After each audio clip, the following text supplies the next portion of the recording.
मनुष्य का मन सदैव से चंचल रहा है। इस मन की चंचलता ने मनुष्य को पथभ्रष्ट तथा मार्ग से विचलित करने में कोई कसर नहीं छोड़ी।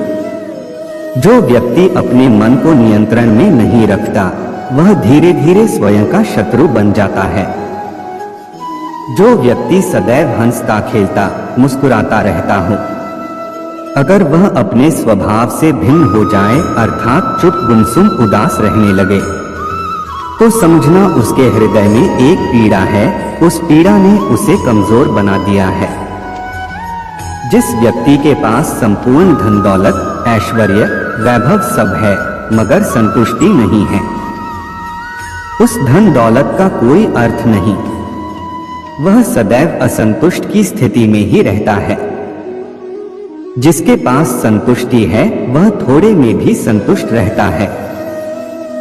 जिंदगी में भरोसा एक ऐसी चीज है जिसे प्राप्त करना वर्षों की मेहनत के समान है। फिर भी यह प्राप्त हो या नहीं, यह भाग्य पर निर्भर करता है। किंतु भरोसे को तोड़कर पुनः प्राप्त करना यह संभव नहीं है। इसलिए जिंदगी में अवसरों का आनंद सदैव ले, लेकिन भरोसे को कभी टूटने ना दें। प्रेम कभी ना समाप्त होने वाली प्रक्रिया है। जिस व्यक्ति को प्रेम हो जाता है वह फिर जीवन और जीवन के बाद भी प्रेम के वशीभूत रहता है। प्रेम को प्राप्त करने के लिए त्याग, तपस्या और योग का सहारा लेना पड़ता है। जो व्यक्ति अपने अहंकार से भारी हो जाता है, जिसमें अभिमान भर जाता है, वह उस पत्थर की भांति होता है जो भारी होने के बावजूद भी नदी की धारा में डूबकर अपना अस्तित्व खो देता है। अगर किसी लक्ष्य, खुशी या सफलता की प्राप्ति में लंबा समय लग रहा है, प्रतीक्षा की अवधि अधिक है, तो हो सकता है आपकी अपेक्षा से ज्यादा आपको मिलने वाला है। अपने कर्म पर अडिग रहिए और विश्वास रखिए उस ईश्वर पर जो आपके कर्म की परीक्षा ले रहा है। जो लोग जीवन को भूत और अतीत के भरोसे छोड़ देते हैं, उन्हें श्री कृष्ण सावधान करते हैं। जीवन का अर्थ ना भूत है ना भविष्य। जीवन केवल और केवल वर्तमान है। इसलिए वर्तमान में अपने जीवन को आनंद पूर्वक जिए। निस्वार्थ कर्म को अपने जीवन में अपनाएं। जो विधाता के लेख में होता है उसी का फल हमें मिलता है। विधि के विधान को स्वयं ईश्वर भी नहीं टाल सकते। जिस प्रकार राधा से कृष्ण निश्चल भाव से प्रेम करते थे, प्रेमिका के भाव से मीरा कृष्ण को पति मानती थी, मगर विधि के विधान में रुक्मिणी का साथ लिखा था, जिसे स्वयं विधाता भी नहीं टाल सके। क्रोध व्यक्ति का सबसे बड़ा शत्रु है। क्रोध के जन्म लेते ही व्यक्ति अपना विवेक खो देता है। विवेक के खो जाने पर व्यक्ति अपने पतन के मार्ग में उन्मुख हो जाता है। क्रोध की अवस्था से सदैव बचना चाहिए। इस संसार में कुछ भी स्थायी नहीं है, ना ही सुख दुख और ना ही जीवन मरण, सब एक प्रक्रिया है। जो खुशियां आज तुम्हारे पास है, कल वह खुशियां किसी और के पास होगी। जिसे अपना समझकर हम खुश होते हैं, वही खुशी कल दुख का कारण बनती है। आत्मा शाश्वत सत्य है, यह अजय है, अमर है। आत्मा नए नए शरीर को धारण करती है। एक शरीर से निकलकर दूसरे शरीर में, यही आत्मा की विचरण प्रक्रिया है। इस आत्मा को ना तो किसी शस्त्र से काटा जा सकता है, ना ही अग्नि इसे जला सकती है।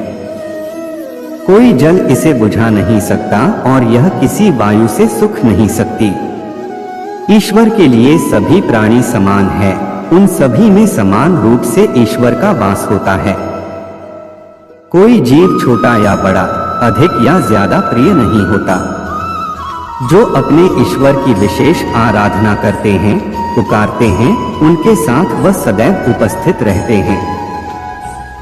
जिस व्यक्ति में अहंकार में और मेरा का भाव समाप्त हो जाता है, कुछ पाने की लालसा नहीं होती। वह परम शांति को प्राप्त करता है। उसे भगवान ईश्वर की शरण प्राप्त होती है।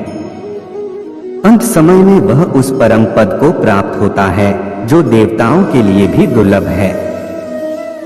संपूर्ण जगत ब्रह्मांड चराचर सब में ईश्वर का वास है।